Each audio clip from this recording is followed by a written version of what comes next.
आकाशवाणी जम्मू है। संञा खबरें च तुंदा स्वागत। पहले खास खबरें कन्नै मैं Vijay Bajaj.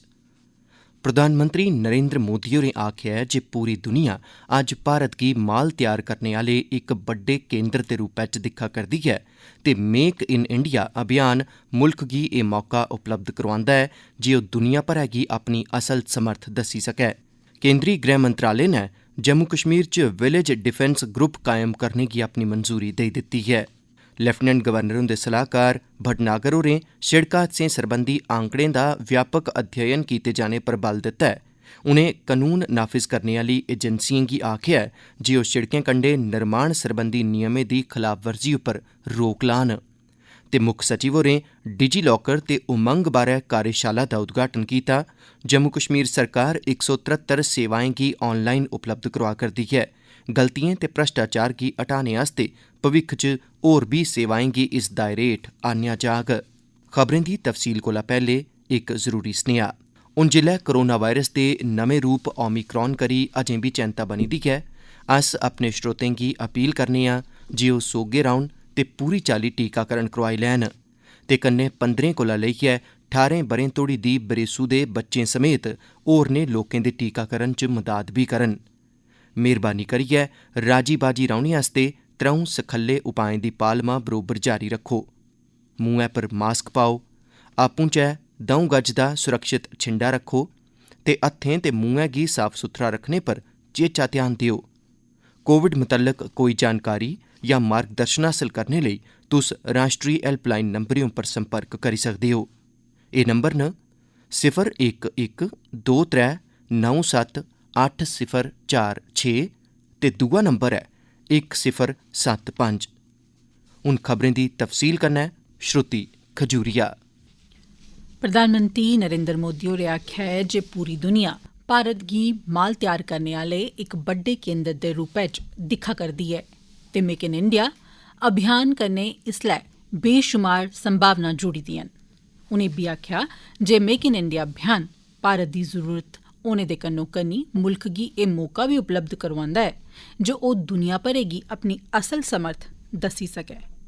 Make in India बारै इक वेबिनार गी संबोधित करदे होई प्रधानमंत्री नरेंद्र मोदी होरें जोर देइयै आखेआ जे देसै च माल तैयार करने आह्ली इक तगड़ी बुनियाद कायम करने लेई सब्भनें सरबंधी धड़ें कन्नै रलियै कम्म कीता जाना लोड़चदा। गृह मंत्रालय ने जम्मू कश्मीर च विलेज डिफेंस ग्रुप्स कायम करने लेई मंजूरी दे दित्ती ऐ। खबर एजेंसी ANI मताबक विलेज डिफेंस ग्रुप्स हून विलेज डिफेंस गार्ड होङन। उपराज्यपाल हुंदे सलाहकार राजीव राय भटनागर होरें यातायात मैह्कमे दे अधिकारिएं गी सड़क हादसे दे मुक्ख कारणें दा पता लाने लेई व्यापक शोध करने लेई आखेआ। ओह् सड़क सुरक्षा काउंसल दी 8मीं बैठक दी जम्मू च प्रधानता करा'रदे हे। सलाहकार भटनागर होरें अफसरें पर इस गल्ला लेई जोर पाया जे ओह् इस गल्ला गी यकीनी बनान जे सड़क दे कंढे कुसै चाल्ली दे गैर कानूनी तौर पर निर्माण नेईं होई सकन। उनें नजरसानी ते तक्क रक्खने सरबंधी सरिस्ते गी होर बी बधाने लेई आखेआ ते कोताही लेई जिम्मेदारी ठैह्राने लेई बी गलाया। सलाहकार भटनागर होरें मुतलका अधिकारिएं गी सड़कें पर खड्डें गी फौरी तौर पर भरने लेई आखेआ ते कानूनें दी सख्ती नै पालमा यकीनी बनाने लेई बी गलाया। सलाहकार होरें पुलस ते ट्रांसपोर्ट मैह्कमे गी आखेआ जे ओह् आम लोकें च सड़क सुरक्षा बारै जागरूकता पैदा करने लेई योजना बनान। उनें आखेआ जे कोविड दे मामले च कमी आई ऐ ते शिक्षा इदारे बी हून खुल्ला करदे न। उनें आखेआ जे इस करी सड़क सुरक्षा दे नियमें दी पालमा करना होर बी लाज़मी होई जंदा ऐ। उच्च शिक्षा मैह्कमे दे प्रधान सचिव रोहित कंसल होरें आखेआ ऐ जे नमीं शिक्षा नीति दी नमीं सत्र च अमल आवरी कन्नै कालेजें च होने आह्ले हुनर सरबंधी bachelor of skill degree course हून 4 ब'रे दे होङन।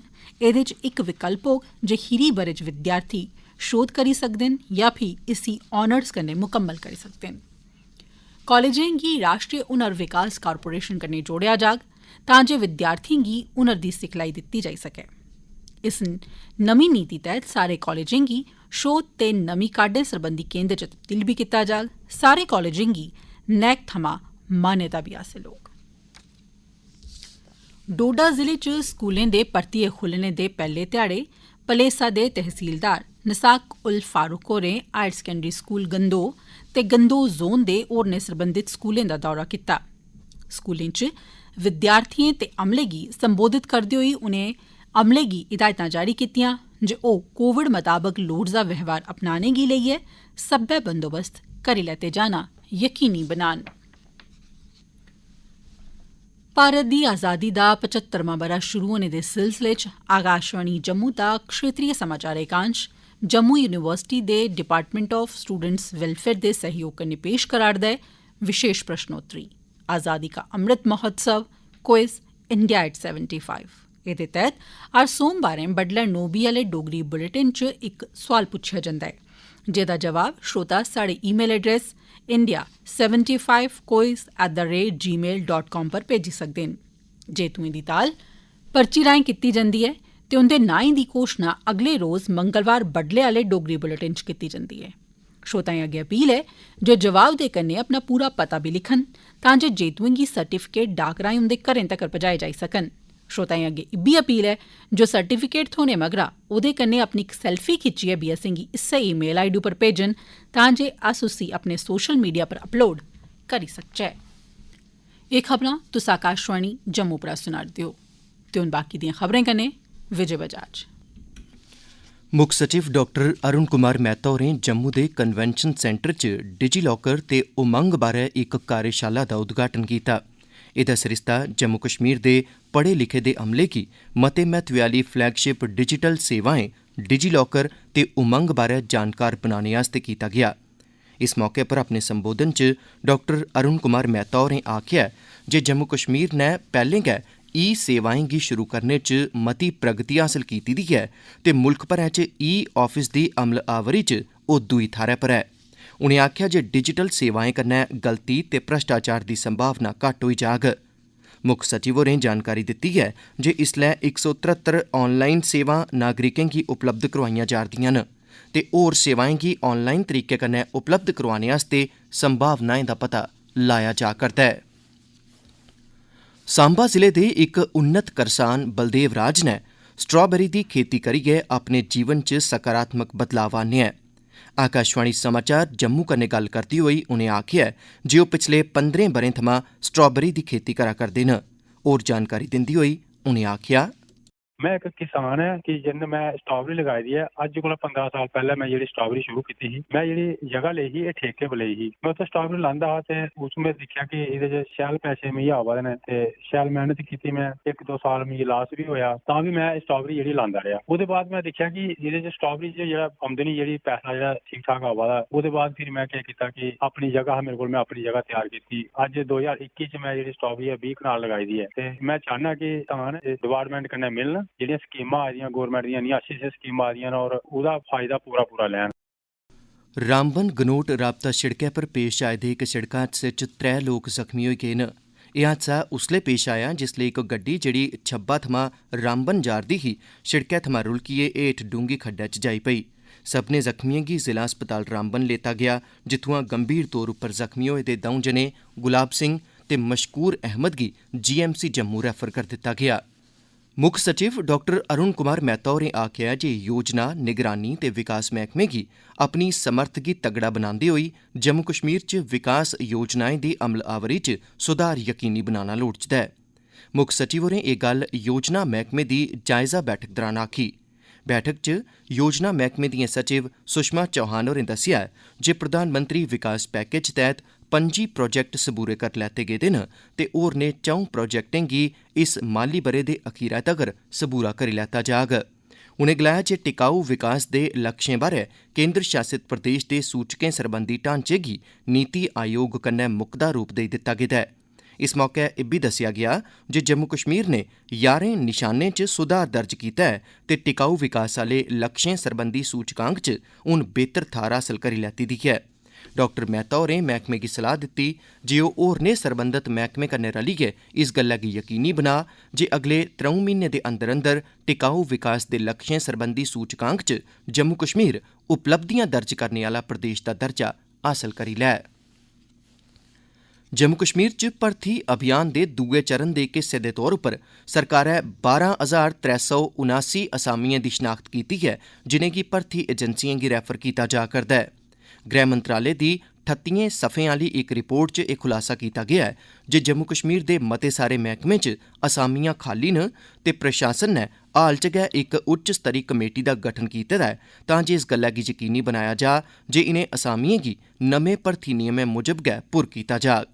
एह्दी पछोकड़ै च योग्यता से रोजगार महोत्सव तैह्त सार्वजनिक रोजगार दे खेत्तर च योग्यता दी भावना दा जश्न मनाया जा करदा ऐ।